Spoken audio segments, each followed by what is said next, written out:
Hi everyone. I just got back from MagFest and I'm sick as a dog. So if this looks heavily edited, it's probably us cutting out me coughing and sneezing every 2 minutes. So welcome to Dies, the part of extra history where I keel over on camera. I mean lies, right? The part of extra history where I confess to our mistakes, let you know all the bits I left out, and all the exciting stories that I thought were super neat, but ended up on the cutting room floor. Before I begin though, I wanted to talk about what I struggled with the most while putting together these episodes, because Bolivar just did too much stuff.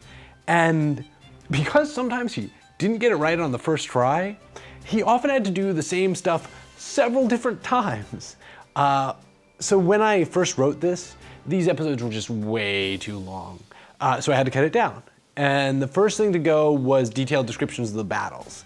And I'm not too sad about this because those are interesting and fun, but you don't lose too much of the broader history without those details.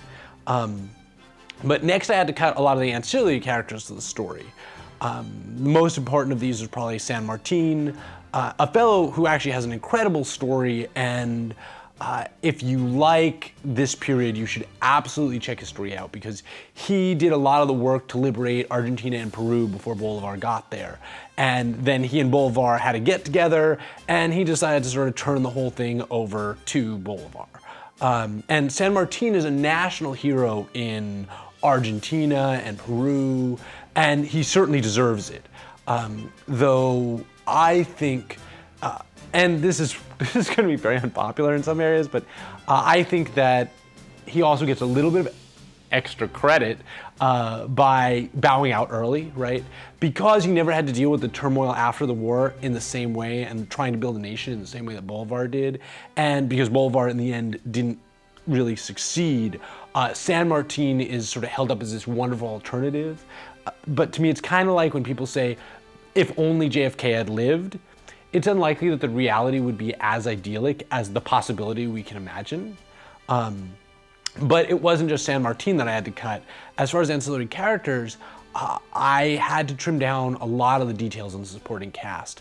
Bolivar had a number of just intriguing and important military commanders and political allies and rivals that showed up but barely got any time here. So if you really want the full story of Bolivar, I'd recommend after watching the series just hopping on Wikipedia and just bouncing around all the links to the personalities that surrounded him. They're totally worth the read. And also, the women in Bolivar's life are incredibly important.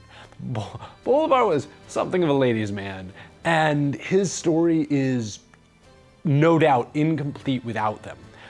But I'll at least try to tell the story of one of the most important ones here because they really are essential, and cutting his love life was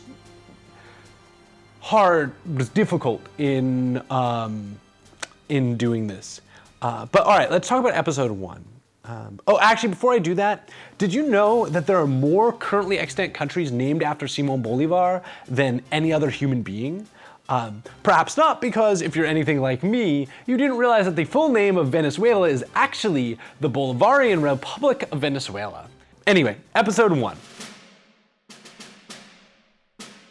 First, when I was talking about Washington's party that kicked off the 7 Years' War, I wanted to mention that there were also 12 Native Americans fighting with Washington's little band. There's so much that they get left out of when it comes to American history that I just wanted to make sure that we gave that nod. Also, when we had Bolivar in Paris, we showed a picture of the Eiffel Tower with the words "l'anachronisme." That's probably not how you pronounce it in French at all, but you know, next to it.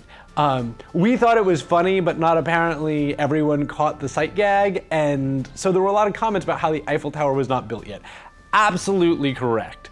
And speaking of Paris, remember how I mentioned that Bolivar lived a debauched life while he was there? Well, apparently he racked up such huge gambling debts that he had to borrow from a lover to cover them, after which he went to the table one last time and won enough to pay her back, and then swore off gambling ever again. Well, except with his life and the fate of nations. But you know, off the tables at least.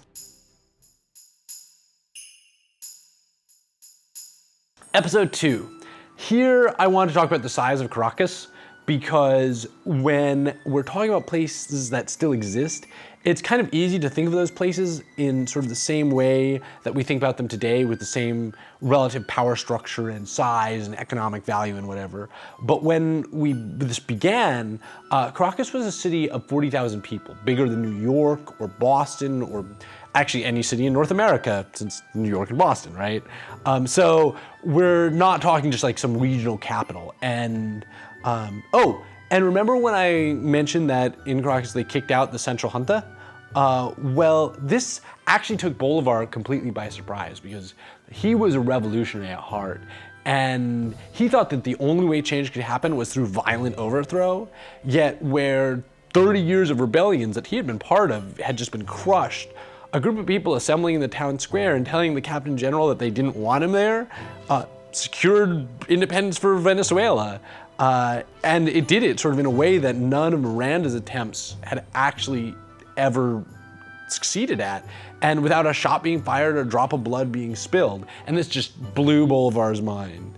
Of course, that is followed by bloodshed, and Bolivar betraying Miranda. And by the way, Miranda should get a lot more credit, because he did do a lot of the groundwork which leads up to Bolivar and his events. Which actually leads us to, let's talk about Bolivar leaving the country, because remember how I talked about how much of a hothead he was when he was young? Well, when he was being issued his passport that his friends had gone a huge way, like calling all sorts of favors to get issued for him, even then he just couldn't keep his mouth shut. The conversation sort of went like this. The guy issuing the passport points to Bolivar and goes, issue this man a pass as a reward for the services rendered to the king when he imprisoned Miranda. To which Bolivar immediately spits back, I arrested Miranda because he was a traitor to his country, not in order to serve the king. Which of course almost lost him the passport, which he and his friends, what really had just cost his friends, not him, so much to smooth out. So he was always trouble to be around. Speaking of trouble, British flag alert. And also the maps. The maps were wrong in a bunch of this. We had a discussion about it. Hopefully it won't happen again. But as always, it's awesome to see people looking for errors in what we're doing. And it's fantastic just to see how many people are knowledgeable enough and care enough to call those out. And to do so not only assuming in what we did, but in history in general. But on to episode 3.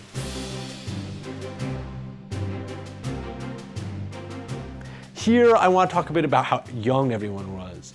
Manuel Rodriguez Torres, the president of Grenada that we talk about in episode 3, was 24 years old at the time.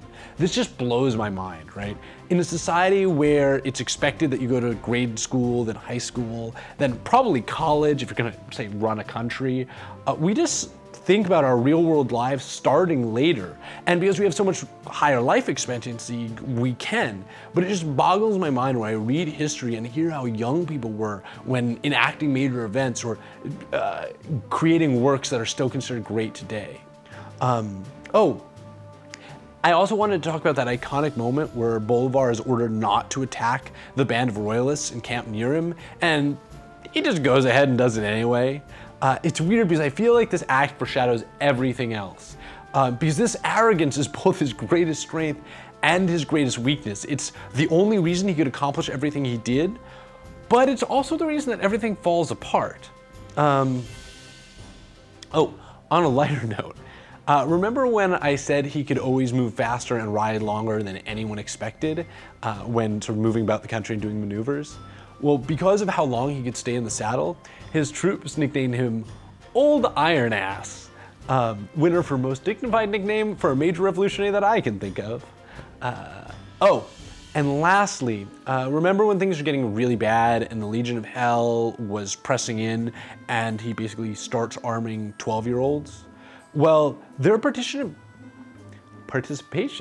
is still celebrated as Youth Day in Venezuela. So that event and those children's, their sacrifice is still recognized. And so if you're in Venezuela and celebrating Youth Day and are not sure, that's where it comes from.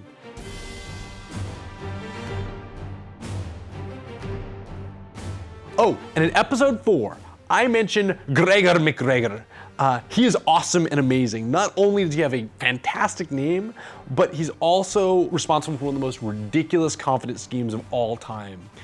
From a young age, he started to sort of invent titles and honors for himself. But when he comes back to the UK after all of his adventures in the Americas, he outdoes it all. Because he claims that he was named the king, or at least prince, of a country in Latin America. Now, this country didn't really exist, but that didn't stop him from inventing a flag, group of notable titles, uniforms to the military, and all the other fun things that a pretend country needs.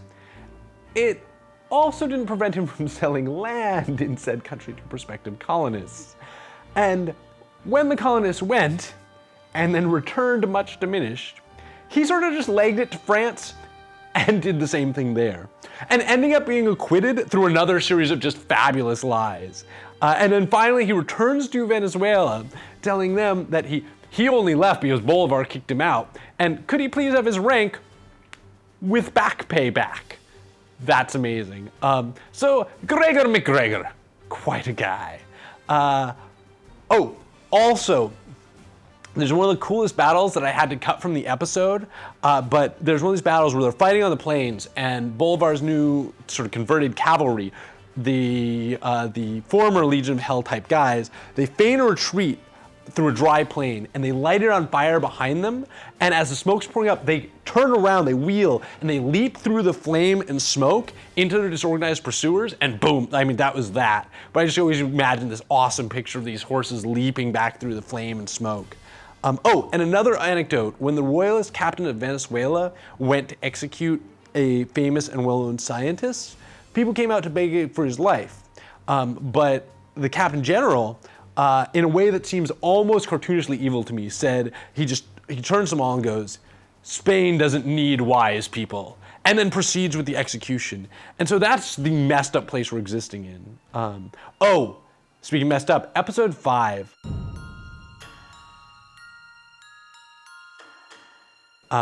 I never looked at the art at this one because I was in Norway at the time, and the art implies that the tutor here was Miguel Jose Sanz, when it was actually Simón Rodriguez, but I never called him out by name in the script, and so the artist didn't know that. And so just for clarity, it was Simón Rodriguez, just 100%. And I saw some of you guys call that out in the comments, which was awesome, and thank you for doing that. Finally, we got to episode 6, and I saw many people speculating on what could have been. And I think that's awesome.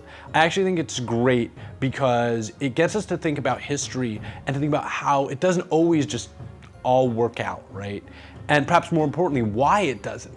To me, the lesson of Bolivar is just seeing a truly great man whose greatness blinds him to his own limits, right? He needed to do everything. His inability to delegate or even constrain what he would try and do sort of leaves us with a world that is perhaps radically different than how it might have been if he were just a slightly different man. And before I get to Walpole, I want to bring up one other character. Manuela Cianes? I'm going to totally butcher that. Manuela. Manuela was one of Bolivar's mistresses. She was smart, she was tough as nails, and she saved his life. They were both in her bedroom, him fast asleep, her alert. She heard a commotion, a sound from outside, and it was a coup. And a group of officers were trying to find Bolivar. So she holds him off at the door while he jumps out the window and flees. And as in all things, if you look her up, you'll find that the grandest parts of Bolivar's nature and his deepest insecurities play out in his relationship with Manuela. But I think it's fair to say that he would have been hard-pressed to be even as successful as he was in the later stages of his life without her.